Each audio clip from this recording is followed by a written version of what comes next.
তাহলে আল্লাহ নবী সাল্লাল্লাহু আলাইহি ওয়াসাল্লাম উম্মতকে হেদায়েতের উপরে রেখে আল্লাহ তাআলার শতভাগ সত্যায়ন, আল ইয়াউমা আকমালতু লাকুম দীনাকুম, আমি দিন পূর্ণ করলাম, শতভাগ নিশ্চয়তা নিয়ে আল্লাহ নবী সাল্লাল্লাহু আলাইহি ওয়াসাল্লাম দুনিয়া থেকে বিদায় নিছেন।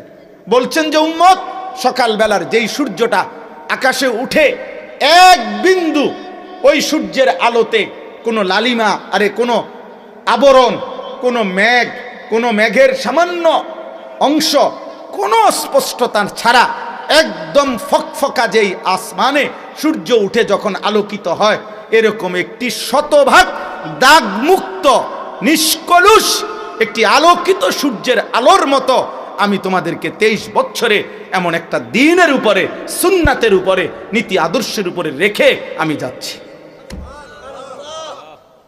তারাকতুকুম মুহাজ্জাতান বাইদা।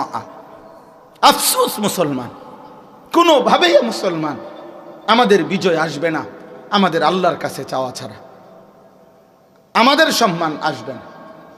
2-4টা বিল্ডিং আব্বা, একটা গাড়ি কিনা, আর সামাজিকভাবে একটু খাইয়া পড়ে স্ট্যাটাস নিয়া 2-4টা শুদ্ধ কথা বইলা চলা, আর ঘুম যাওয়া, রাত পার করা, দিন পার করা, এটা খুব আহামরি কিছু না, কিছু না। এই 4তলা 6তলা বিল্ডিং এগুলো তেমন কিছু না। এর চাইতে ভালো বিল্ডিংয়ে ইউরোপ আমেরিকাতে ছাগল ফালে, এর থেকে অনেক উন্নত মানের বিল্ডিংয়ে 80-90 লাখ টাকা দামের প্রাইভেট কারে ইউরোপ আমেরিকাতে আপনার ছাগলের ঘাস টানে, ঘাস বুঝছেন? ইউরোপের বহু দেশে হেলিকপ্টার দিয়ে খেতে সার দেয়, সার আমি জানি। তাইলে এখানে কিচ্ছু না। আপনি মোটামুটি একটা সামাজিকভাবে একটা বিল্ডিং করে, একখান গাড়ি কিনে, আর আপনার বউ বাচ্চা নিয়ে একটু কথা, চাল চরিত্র আখলাকের কোনো হদিস নাই, পর্দা পুশিদা, দিন ইসলাম আল্লাহ শরীয়ত, শুধু এতটুকু যে কথাবার্তা একটু সুন্দর করে বলে, কেমন আছেন আঙ্কেল, ভালো আছেন, রাস্তায় কোনো জ্যামে পড়েননি তো আঙ্কেল আসতে কোনো অসুবিধা নাই, এই তো আব্বু মাত্র গেল, আব্বু তো বলছেন আপনি আসবার কথা আঙ্কেল, আঙ্কেল বলতেছে ছেলেটা কত ভালো, বারবার কাইত হইয়া যায়, গার হলাইয়া দেয়, 5-7 বার বলছে আঙ্কেল, এত ভালো ছেলে হয় না, কিন্তু ভালো ছেলে মোতে খারাইয়া, ভালো ছেলে আজকে 3 বছর আরেক চরিত্রহীন মেয়ের সাথে তার প্রেমের সম্পর্ক, তার বাপ জানে না। ভালো মেয়েটা হঠাৎ করে আব্বাই শুনে বাইগিয়া গেছে। কথা এমনি শুদ্ধ, এ যেদিন বাগে সেদিনও শুদ্ধ কথা কয়। আখলাকে বড় সম্পদ, চরিত্র বড় সম্পদ, চরিত্র বড় সম্পদ। মা বাবার চাইতে উত্তম সাহচর্য সন্তানের আর কেউ হইতে পারে না।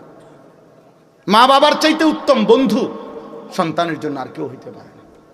মা বাবার নেক সোহবত, মা বাবার নেক সাহচর্য, খোদার কসম বাচ্চার জীবনে খুব বেশি প্রভাব ফেলে, খুব প্রভাব ফেলে, ভীষণ প্রভাব ফেলে।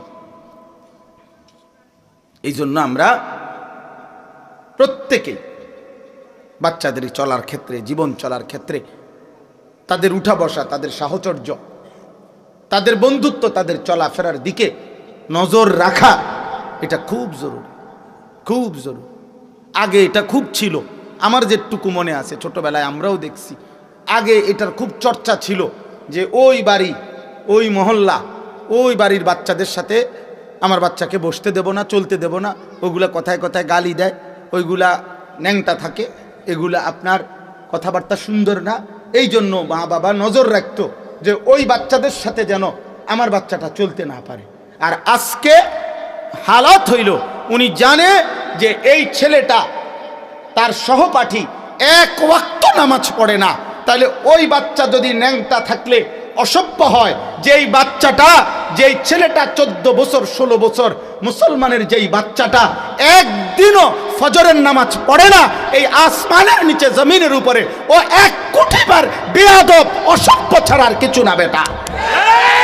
এটা শতভাগ অসভ্য, এটা শতভাগ অসভ্য ছেলে, শতভাগ বেয়াদব, 100% বেয়াদব, এটা 100 বেয়াদব, একশো বেয়াদব। মুসলমানের যেই বাচ্চা মালিককে সেজদা দেয় না ওই বেয়াদব, ওরে যদি কেউ সমর্থন করে ওই বেয়াদব বেটা, বদ আখলাক বেটা, ও মানুষ হচ্ছে না বেটা।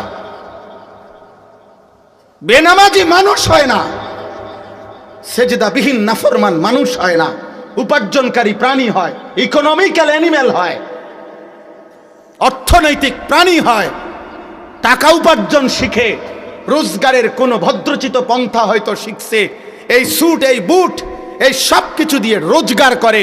আল্লাহ চেনে না, মালিক চেনে না, বানানেওয়ালা চেনে না, সৃষ্টিকর্তা চেনে না। আপনার সন্তান মানুষ হয় নাই বেটা, মানুষ হয় নাই বেটা, আখলাক শিখে নাই, যে মালিক যে চেনে না, সেজদা দিবে না কেন, নামাজ পড়বে না কেন? কেন? আপনি কি বলতে চান? আপনার ছেলে ভদ্র ছেলে? কিসের ভদ্র, কিসের ভদ্র? অকৃতজ্ঞকে কেউ ভদ্র বলে না, অকৃতজ্ঞকে কেউ ভদ্র বলে না। এই পৃথিবীর সবাই জানে অকৃতজ্ঞকে বেয়াদব বলে।